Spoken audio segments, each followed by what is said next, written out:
Bienvenidos a un viaje a través de la vida de Robert Edward Lee, una figura que encarna las contradicciones de una nación en formación.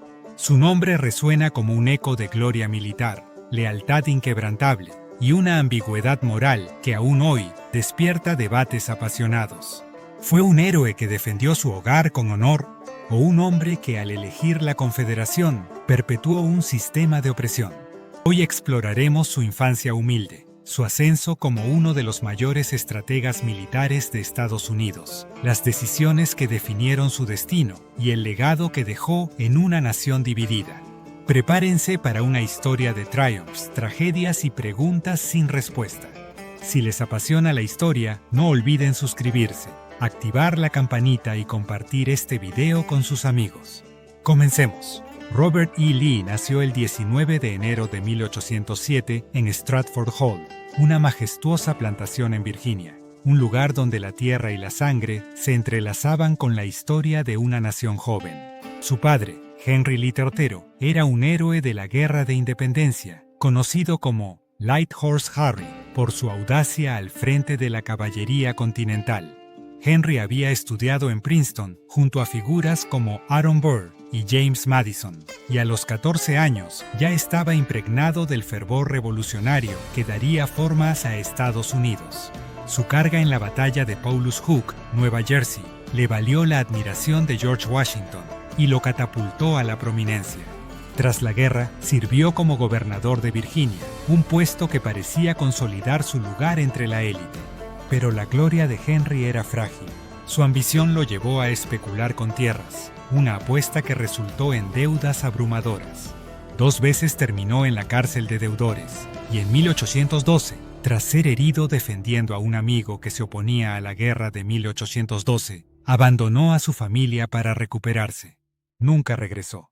Murió en 1818 en la isla de Cumberland, Georgia, dejando tras de sí un legado de promesas rotas y un apodo burlón. El hombre que le escribió un cheque sin fondos a Washington.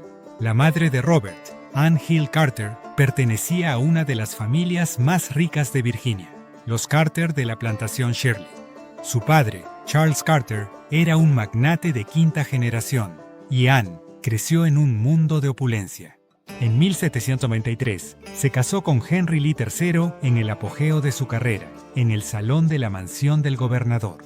Pero el matrimonio pronto se vio ensombrecido por las desgracias de Henry. Tuvieron 6 hijos, de los cuales 5 sobrevivieron, y Robert, el quinto, nació cuando la familia ya enfrentaba una creciente precariedad. Cuando Robert tenía apenas 1 año, la plantación Stratford, su principal fuente de ingresos, fue transferida por herencia a Henry Lee IV, hijo del primer matrimonio de su padre. Este golpe financiero marcó el inicio de una infancia que distaría mucho del esplendor que sus apellidos prometían. Los primeros años de Robert transcurrieron en Alexandria, Virginia, en una casa modesta sostenida por una pequeña herencia de los Carter. Su madre, viuda y enferma, luchaba por mantener la dignidad de la familia en un entorno que contrastaba con el prestigio de sus antepasados. Se instalaron en la plantación Ravensworth, propiedad de un pariente de Anne, William Henry Fitzhugh.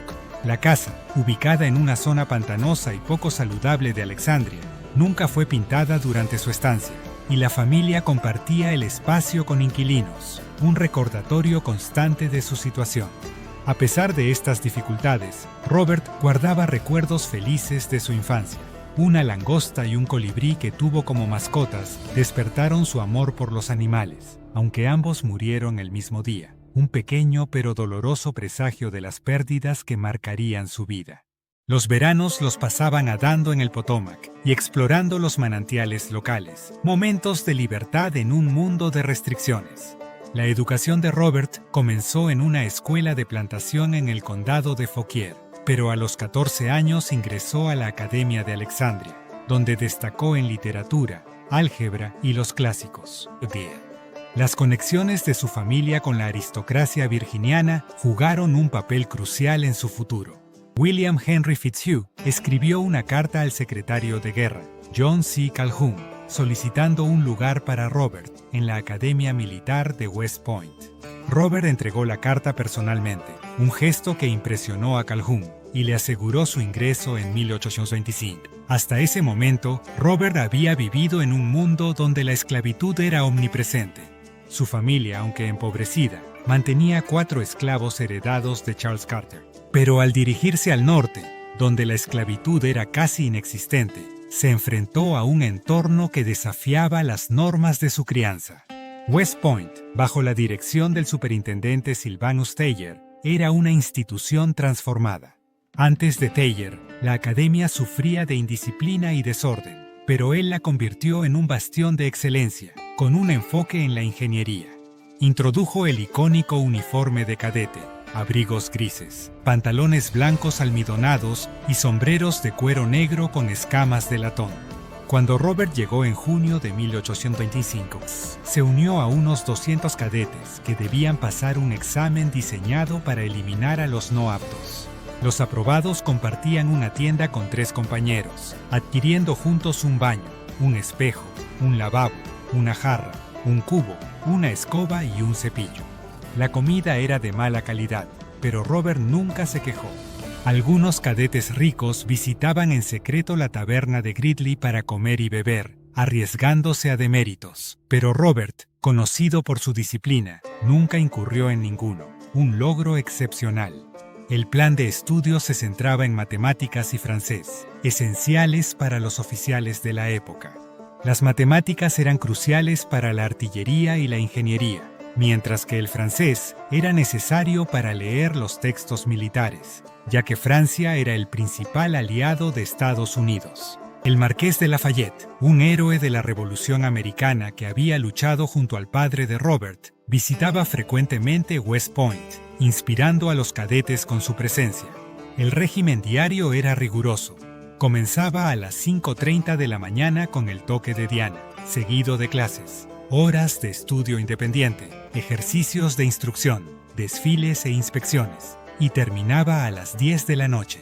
A pesar de la intensidad, Robert forjó amistades duraderas, como con Jefferson Davis, un cadete problemático que fue atrapado bebiendo en una taberna pero se salvó por su buen historial. También se acercó a Joseph E. Johnston, Albert Sidney Johnston y Leonidas Polk, futuros líderes confederados. Al final de su primer año, Robert quedó tercero en su clase, con una calificación de 285 y cuarto de 300 puntos, siendo incluido en la lista de cadetes distinguidos. Su disciplina y compostura le valieron el apodo de «hombre de mármol», por su expresión imperturbable ante victorias o derrotas. En su segundo año, se incorporó el dibujo al plan de estudios, ya que los oficiales debían saber crear mapas precisos. Robert, ahora cadete senior, tutorizó a sus compañeros en matemáticas y se apasionó por las campañas de Napoleón Bonaparte, leyendo libros en francés que detallaban sus tácticas de ataques rápidos y maniobras de flanqueo. Estas lecturas influirían profundamente en su estilo militar. Mantuvo el segundo lugar en su clase y solicitó un permiso para visitar a su madre, cuya salud se deterioraba. En 1827, en su tercer año, añadió física y química, aprendiendo tácticas de batallón y el uso de artillería. También amplió sus horizontes con lecturas de Maquiavelo, Hamilton, Rousseau y John Paul Jones, destacándose como un oficial con una visión más allá de lo militar. En su último año, Robert fue nombrado ayudante del cuerpo, el cargo más alto para un cadete. El 1 de junio de 1828 se graduó en segundo lugar, solo superado por Charles Mason. Como uno de los mejores estudiantes, eligió una comisión como teniente en el Cuerpo de Ingenieros, un puesto prestigioso. Pero la alegría de su logro se vio empañada por una tragedia personal. Al regresar a casa, encontró a su madre gravemente enferma. Semanas después, Anne falleció, dejando a Robert huérfano a los 21 años. Durante este tiempo, comenzó a frecuentar Arlington, Virginia, donde conoció a Mary Anna Randolph Custis, descendiente de George Washington. A pesar de sus personalidades opuestas, Robert era organizado y puntual, mientras que Mary era desordenada y tardía.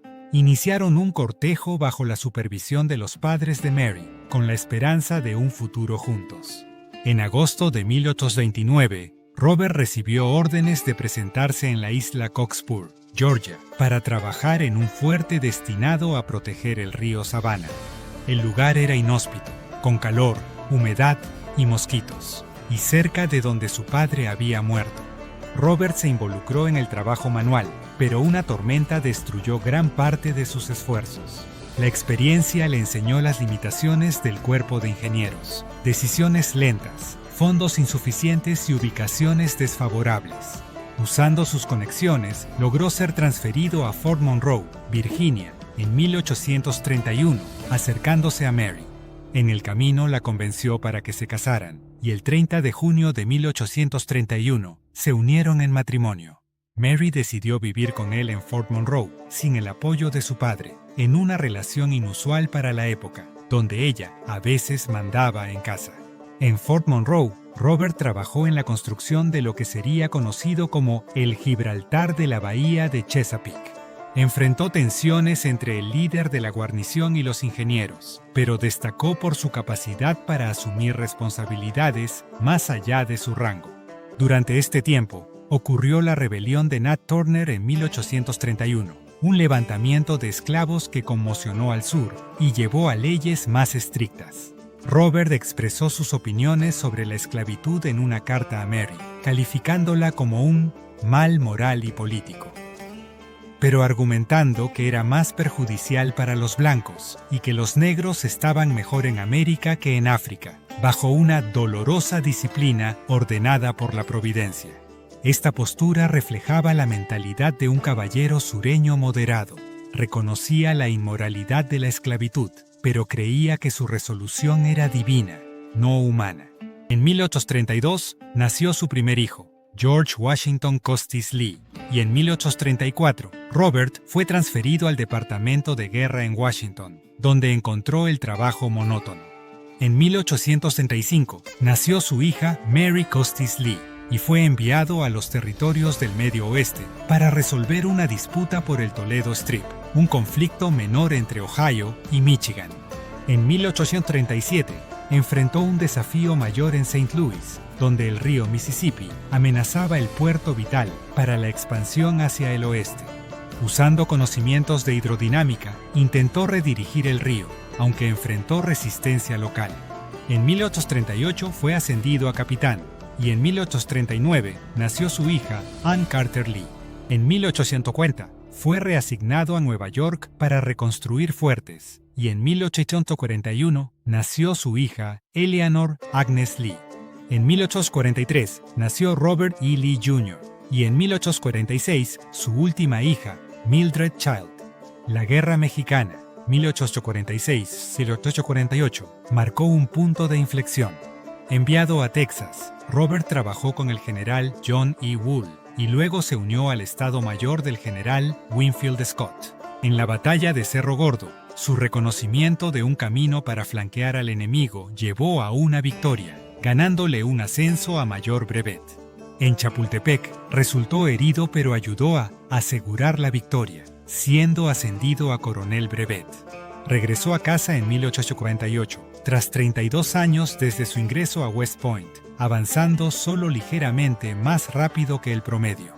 En 1852 fue nombrado superintendente de West Point, donde mejoró la escuela de caballería, pero enfrentó problemas de disciplina.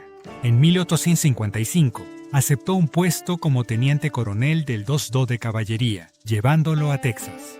Durante este tiempo, sufrió la pérdida de su suegra, su hermana y su suegro, George Custis, en 1857. Al administrar la herencia de Custis en Arlington, enfrentó tensiones con los esclavos, quienes esperaban ser liberados.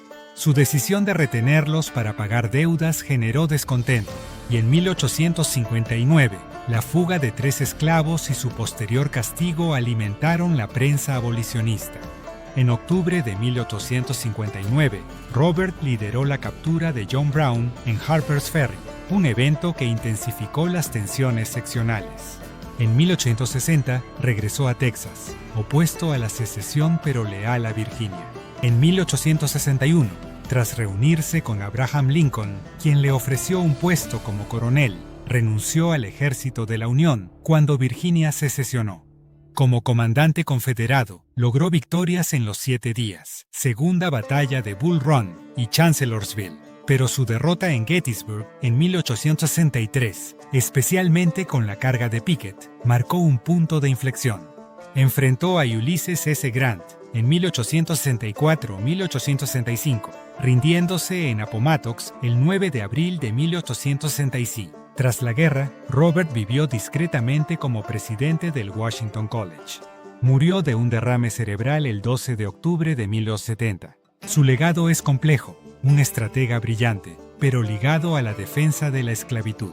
¿Fue un hombre honorable que defendió su hogar o alguien que perpetuó un sistema injusto? ¿Qué opinan ustedes? Déjenlo en los comentarios, suscríbanse y compartan este video con sus amigos. Gracias por acompañarnos.